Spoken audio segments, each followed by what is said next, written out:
শিরিক এটা অত্যন্ত বড় একটি গুনাহ, মারাত্মক গুনাহ। এই গুনাহের উপরে আর কোনো গুনাহ হতে পারে না।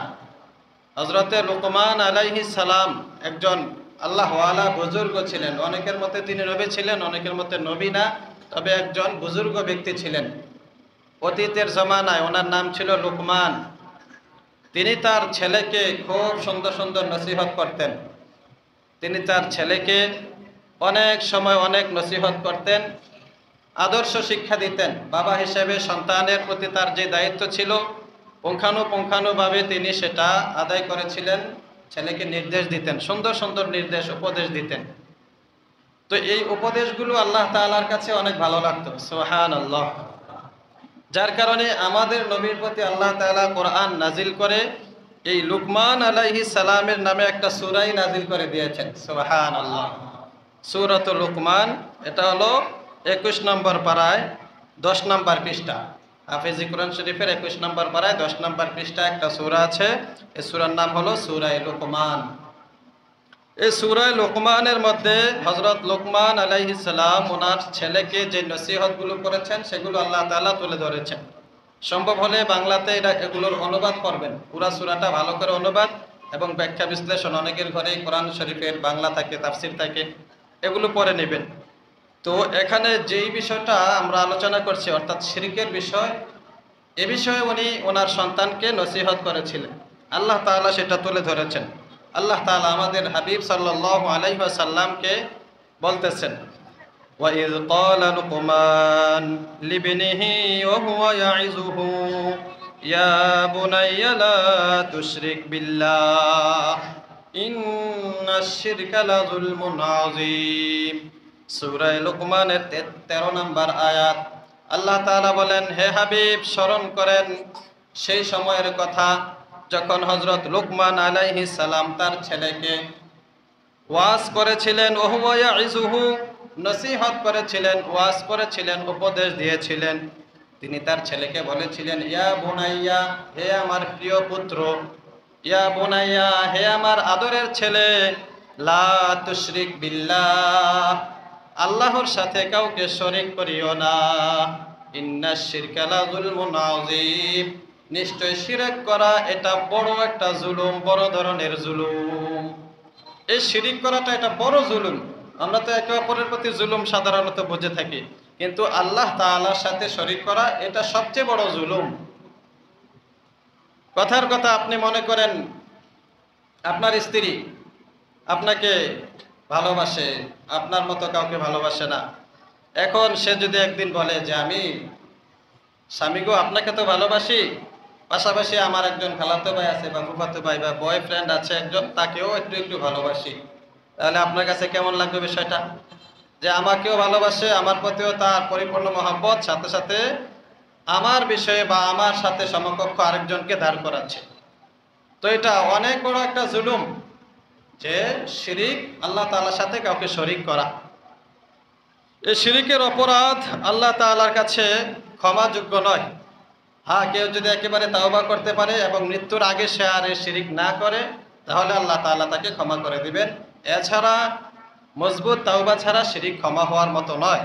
এজন্য কুরআনুল কারীমের সূরা মায়েদার 72 নম্বর আয়াত আল্লাহ রাব্বুল আলামিন বলেন, ইন্নাহু মাইয়ুশরিক বিল্লাহ, ইন্নাহু মাইয়ুশরিক বিল্লাহ ফাকাদ হাররামাল্লাহু আলাইহিল জান্নাহ।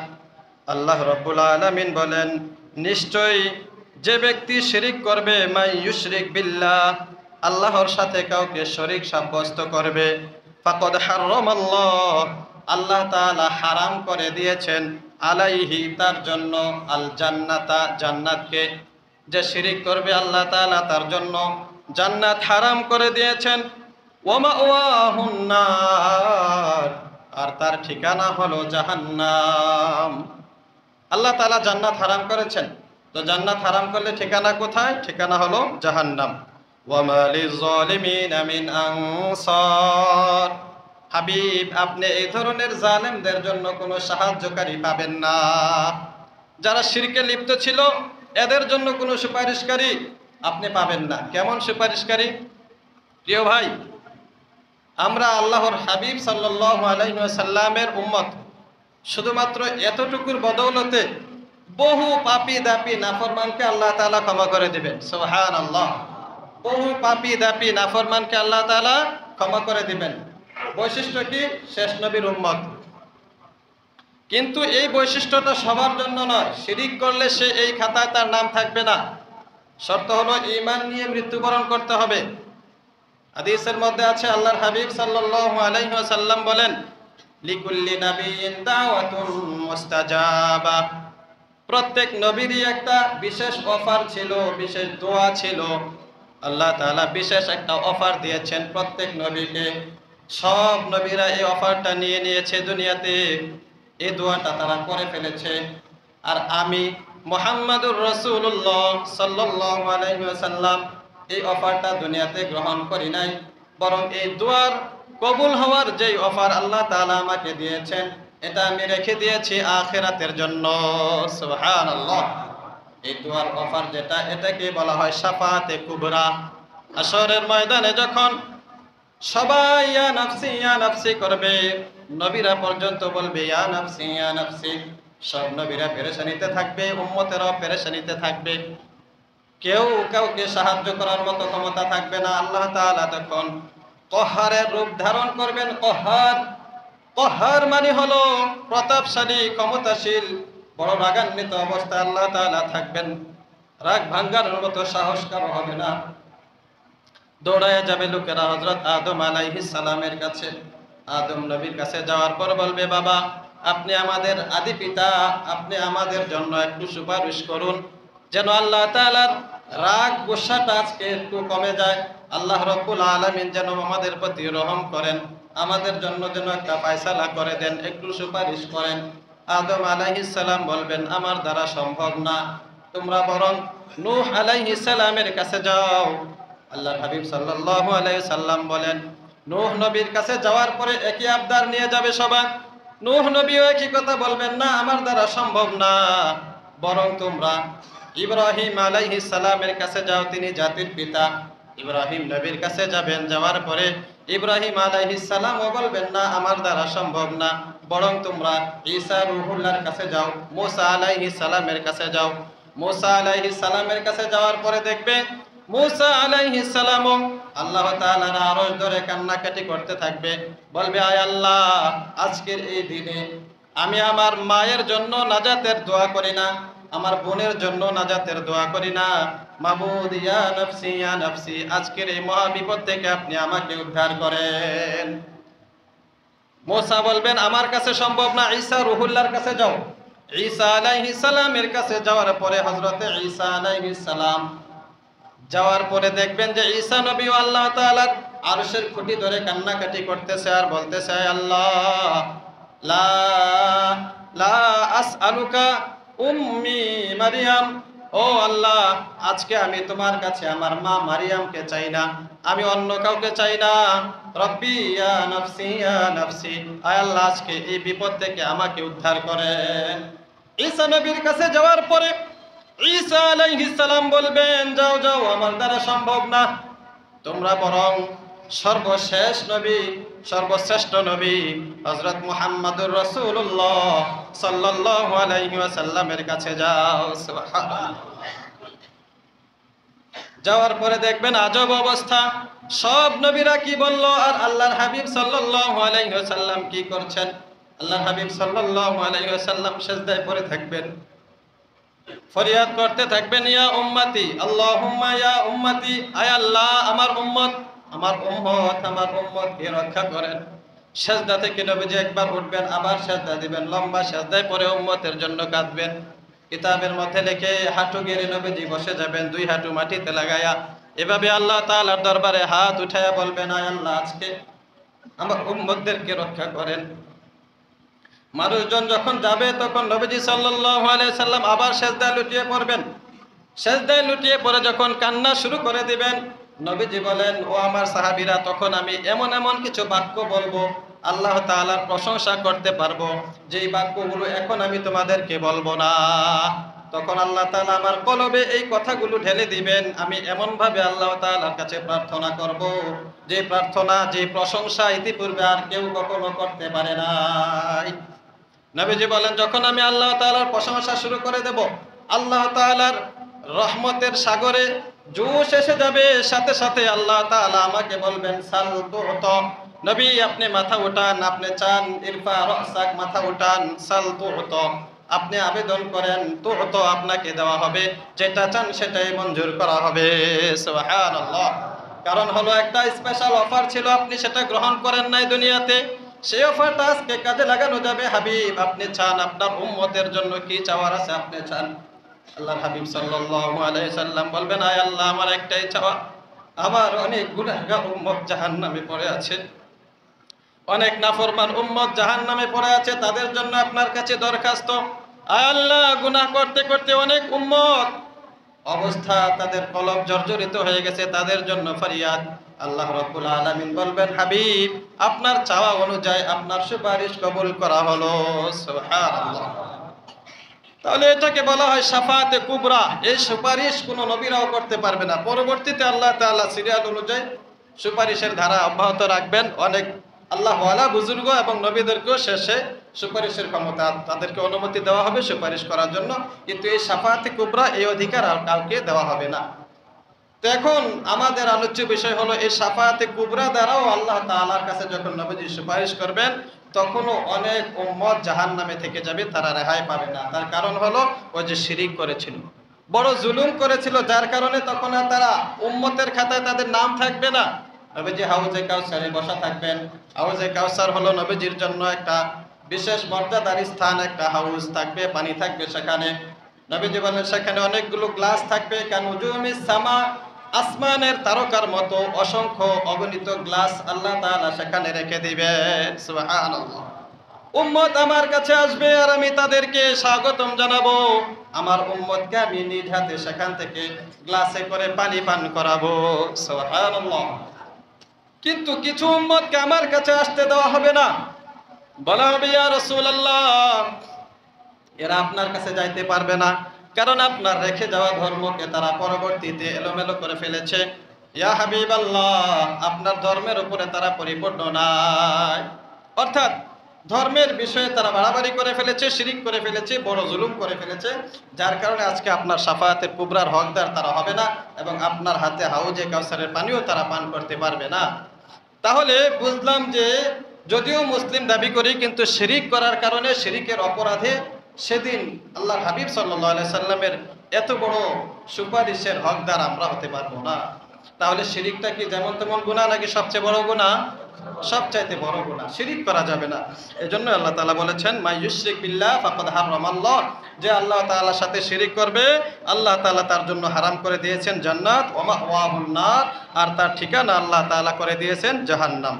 সূরা জুমারের 65 নম্বর আয়াত, আল্লাহ তাআলা আল্লাহর হাবিব সাল্লাল্লাহু আলাইহি ওয়াসাল্লামকে বলেন, ওয়ালাকাদ উহিয়া ইলাইকা, আল্লাহ তাআলা বলেন, হে হাবিব, আমি আপনার কাছে ওহী নাজিল করেছি। ওয়ালাকাদ উহিয়া ইলাইকা ওয়া ইলাল্লাযিনা মিন ক্বাবলিক, আপনার উপরে এবং আপনার পূর্বে যে সকল নবীরা ছিল তাদের কাছেও আমি ওহী নাজিল করেছি। কি বিষয়ে ওহী নাজিল করেছি? লাইন আশরাকতা লা ইয়াহবাতান্না আমালুক, যদি আপনি শিরিক করেন, আপনার পূর্ববর্তী নবীদেরকেও একই কথা বলেছিলাম, যদি তোমরা শিরিক করো, লাইন আশরাকতা লা ইয়াহবাতান্না আমালুকা, তাহলে তোমাদের আমল সব বিনষ্ট হয়ে যাবে। অনেক বছর আমল করেছেন, মনে করেন 60-70 বছর আমল করার পরে শিরকের কারণে আল্লাহ তাআলা বলেন, লা ইয়াহবাতান্না আমালুক, যত আমল করেছে সব আমল বরবাদ হয়ে গেছে। এক বালতি দুধ দুয়াইছেন, মনে করেন গাভী থেকে, প্রস্রাব করে দিছে এক ফোঁটা, তো বুঝা শুননা কি ওই দুধরা খাইব? আর দুধরা বাতিল। এত দুধ, কিন্তু গরুর প্রস্রাব একটু পড়ার কারণে পুরাটা দুধ ফালাই দেওয়া লাগতেছে। আল্লাহ তাআলা এটাই বলেন যে শিরিক করার কারণে সারা জীবনের সব আমল বরবাদ হয়ে যাবে। ওয়ালা তাকুনান্না মিনাল খাসিরিন, এবং আখিরাতে ক্ষতিগ্রস্তদের অন্তর্ভুক্ত হয়ে যাবে। যারা আখিরাতে যারা সফল হবে না, ক্ষতিগ্রস্ত হবে, তাদের অন্তর্ভুক্ত হবে ওই সমস্ত লোকেরা যারা শিরিক করেছিল। যদিও তারা সারাটা জীবন অনেক আমল করেছে, কিন্তু শিরিকের কারণে আল্লাহ তাআলা তাদের সমস্ত আমল বরবাদ করে দিবেন। সূরা নিসা আয়াত নাম্বার 48 আল্লাহ রাব্বুল আলামিন বলেন, ইন্নাল্লাহা লা ইয়াগফিরু আন ইউশরাকা বিহি ওয়া ইয়াগফিরু মা দুনা যালিকা লিমান ইয়াশা। আল্লাহ রাব্বুল আলামিন বলেন, ইন্নাল্লাহ, নিশ্চয় আল্লাহ তাআলা, লা ইয়াগফিরু, ক্ষমা করবেন না, আন ইউশরাকা বিহি, তার সাথে শিরিক করাকে। ইন্নাল্লাহা লা ইয়াগফিরু আন ইউশরাকা বিহি, নিশ্চয় যে ব্যক্তি আল্লাহ তাআলার সাথে শিরিক করবে আল্লাহ তাআলা তাকে ক্ষমা করবেন না। ওয়া ইয়াগফিরু মা দুনা যালিক, শিরিক ছাড়া যত ধরনের অপরাধ আছে সেই অপরাধগুলো ক্ষমা করে দিতে পারেন লিমান ইয়াশা, যাকে চান ইচ্ছা করলে ক্ষমা করে দিতে পারেন তাওবার কারণে বা বিভিন্ন নেক আমলের কারণে তার বদ আমলগুলোকে আল্লাহ তাআলা ক্ষমা করে দিতে পারেন। কারণ কোরআনের আরেক আয়াতে আল্লাহ রাব্বুল আলামিন বলেন, ইন্নাল হাসানাত ইউযহিবনাস সাইয়্যাত, নিশ্চয় ভালো ভালো কাজ কল্যাণমূলক কাজ করার কারণে আল্লাহ তাআলা বড় বড় অপরাধকেও ক্ষমা করে দিয়ে থাকেন। তাহলে ভালো কাজ করলে অপরাধ ক্ষমা হয়ে যায়। অনেক সময় তাওবা ইস্তেগফারের কারণে অপরাধ ক্ষমা হয়ে যাবে, কিন্তু শিরিক এমন বড় একটি অপরাধ, এই শিরিককে আল্লাহ তাআলা মাফ করবেন না। যদি মওতের আগে তাওবা না করে মরে, তাহলে শিরিকের গুনাহ নিয়ে মরলে আল্লাহ তাআলা মাফ করবেন না বলে এখানে বলেছেন, ওয়া ইউশরিক বিল্লাহ ফাকাদ ইফতারা ইসমান আযীমা, যে ব্যক্তি আল্লাহ তাআলার সাথে কাউকে শিরিক করলো সে যেন আল্লাহ তাআলার নামে মিথ্যা কথা রটনা করলো, আল্লাহ তাআলার নামে মিথ্যা অপবাদ দিল, যে আল্লাহ তাআলার সমকক্ষ কাউকে দাঁড় করালো, আল্লাহ তাআলার ক্ষমতায় কাউকে বসালো, তো সে ব্যক্তি আল্লাহ তাআলার উপরে কেমন যেন একটা মিথ্যা অপবাদ দিল। তাহলে বোঝা গেল শিরিক এটা বড় ধরনের গুনাহ। হাদিসের মধ্যে আছে, নবীজি সাল্লাল্লাহু আলাইহি সাল্লামের এক সাহাবী আয়েশা প্রশ্ন করছেন, সহিহ বুখারীর 2653 নম্বর হাদিস। আয়েশা বলতেছেন, ইয়া রাসূলুল্লাহ, বড় বড় গুনাহগুলো কি একটু আমাকে বলেন। নবীজি সাল্লাল্লাহু আলাইহি ওয়াসাল্লাম বললেন, আল ইশরাকু বিল্লাহ, সবচাইতে বড় গুনাহ হলো আল্লাহ তাআলার সাথে শরীক করা। তাহলে বড় গুনাহের মধ্যে সবচেয়ে বড় গুনাহ আল্লাহ তাআলার সাথে শরীক করা। এরপরে নবীজি বলেন, ওয়া উকুকুল ওয়ালিদাইন, দ্বিতীয় নম্বরে বড় গুনাহ হলো মা বাবার সাথে নাফরমানি করা। স্বাভাবিক মনে করি আমরা, মনে করি আমি নিজে নামাজ পড়লাম, দান সদকা করলাম, মসজিদ মাদ্রাসা বানাইলাম, হয়েছে তো, আর কি লাগে। কিন্তু মা বাবার খোঁজখবর আমরা নিতে রাজি না। অনেক সন্তান আছে, হতভাগা সন্তানরা আছে, বহুত ভালো ভালো কাজ করতেছে, অনেক জায়গায় দান সদকাও করতেছে, জনকল্যাণমূলক কাজও করতেছে, কিন্তু মা বাবার প্রতি এরকম খেয়াল রাখতেছে না। অথচ আল্লাহর হাবিব সাল্লাল্লাহু আলাইহি ওয়াসাল্লাম গুনাহের লিস্টি দেওয়ার সময় দ্বিতীয় নম্বরে রাখছেন মা বাবার সাথে নাফরমানি করা, মা বাবার প্রতি যত্ন না নেওয়া, মা বাবার সাথে খারাপ আচরণ করা। তো সে বিষয়ে আমরা পরবর্তীতে আলোচনা করব। আজকের যেটা বিষয় আলোচ্য বিষয় সেটা হলো শিরিক করা, সবচেয়ে বড় ধরনের অপরাধ। শিরিক কি? শিরিক হলো আল্লাহ তাআলার ক্ষমতায় কাউকে বসানো, আল্লাহ তাআলার রাজত্বে কাউকে বসানো, আল্লাহ তাআলার সাথে ইবাদতে কাউকে শরীক করা। যে ইবাদত আল্লাহ তাআলার জন্য করা হয় সেটা অন্য কারোর জন্য করা। বাইতুল্লাহ শরীফে তাওয়াফ করতেছি, সেটা মূলত বাইতুল্লাহকে তাওয়াফ করা না, সেটা আল্লাহ তাআলার জন্য আমরা করতেছি, আল্লাহ তাআলার নির্দেশ। তো এখন কয়েকদিন আগে একটা ভিডিও দেখছি, এক জায়গায় সম্ভবত আমাদের কুমিল্লার দিকে হতে পারে, এক জায়গায় আগুনের তাওয়াফ করতেছে, আগুন জ্বলতেছে, এখানে নাকি অনেক মানতি করলে অনেক কিছু পূরণ হয়, তো এরা এই আগুনের তাওয়াফ করতেছে। স্পষ্ট একটা শিরিক, কারণ তাওয়াফ তো সব জায়গায় করার কথা নাই, সেটা আল্লাহ তাআলার জন্য বাইতুল্লাহ শরীফের সাথেই কাজ, সেখানে তাওয়াফ করবে আল্লাহ তাআলার নির্দেশ, আল্লাহ তাআলা নির্দেশ করেছেন, আল্লাহর হাবিব সাল্লাল্লাহু আলাইহি সাল্লাম আমল করিয়ে দেখিয়েছেন। ঠিক তদ্রূপ সেজদার বিষয়, এই সেজদা এটা তেমন কি একটা কাজ যে করতেই হবে, অনেকে ইনিয়ে বিনিয়ে এটাকে জায়েজ করার চেষ্টা করে। তাজিমি সেজদা, ফেরেশতারা আদম আলাইহিস সালামকে সেজদা করছে, ইউসুফ আলাইহিস সালামের ভাইয়েরা ইউসুফ আলাইহিস সালামকে সেজদা করছে, তো আমরা করলে দোষটা কি? আচ্ছা, এত ইনিয়ে বিনিয়ে এটারে জায়েজ করার কোনো দরকার আছে? বলেন দেখি, সেজদাটা না করলে কি বিশ্বাসের মান কমে যাইব? সেজদাটা না করলে কি আমার শায়েখের সম্মান কমে যাইব? কমবে না। তো এই বিষয়টা আমাদের মাথায় কেন আসে না যে এটা আল্লাহ তাআলার জন্য খাস? হ্যাঁ, যদিও আপনার কাছে জায়েজ মনে হয়, এটা বাদ দিলে তো গুনাহ নাই, এটা যদি বাদ দিয়ে দেন এটা তো কোনো গুনাহ নাই। তো যাই হোক, এ ধরনের বহু শিরকি কর্মকাণ্ডে আমরা লিপ্ত থাকি, অনেক কথা বলার ক্ষেত্রে শিরিক করে ফেলি। সাধারণত যে বিষয়গুলো মানুষের কাছে চাইলে পাওয়া যায়, এটা চাওয়া যাবে মানুষের কাছে, কোনো সমস্যা নাই। বললাম ভাই 1000 টাকা দেন, ভাই আমাকে একটা ওইটা দেন, যেটা আছে আপনার কাছে এমন একটা জিনিস দেন, দিলেন, আপনার সমস্যা নেই। কিন্তু যে বিষয়টা মানুষের ক্ষমতার বাহিরে, আল্লাহ তাআলা এটা মানুষকে দেন নাই, সেটা আল্লাহ তাআলার কাছে চাইতে হবে, সেটা মানুষের কাছে চাওয়া যাবে না। হ্যাঁ, মানুষকে উসিলা হিসাবে বানানো যাবে, মাধ্যম হিসাবে, যে আমি আপনার উসিলায় বা অমুকের উসিলা আল্লাহ তাআলার কাছে দোয়া করতেছি, অথবা আল্লাহ তাআলার কাছে বলতেছি আল্লাহ অমুকের উসিলা আপনি আমাকে এটা দিয়ে দেন। আল্লাহ ওয়ালা বুজুর্গদের উসিলা মাধ্যম দিয়ে দোয়া করা যাবে, তবে চাইতে হবে আল্লাহ তাআলার কাছে। সন্তান চাওয়া অথবা বড় ধরনের এমন জিনিস যেটা মানুষের পক্ষে সম্ভব না সেটা চাওয়া, চাইতে হবে আল্লাহ তাআলার কাছে। মাধ্যম হিসাবে বলা যেতে পারে, কিন্তু চাওয়াটা হবে আল্লাহ তাআলার কাছে। যাই হোক, এভাবে আল্লাহ তাআলার সাথে কোনোভাবেই যেন কাউকে শিরিক করা না হয়, কোনোভাবে যেন আল্লাহ তাআলার সমকক্ষ সাব্যস্ত করা না হয়, এখান থেকে আমাদেরকে সতর্ক থাকতে হবে।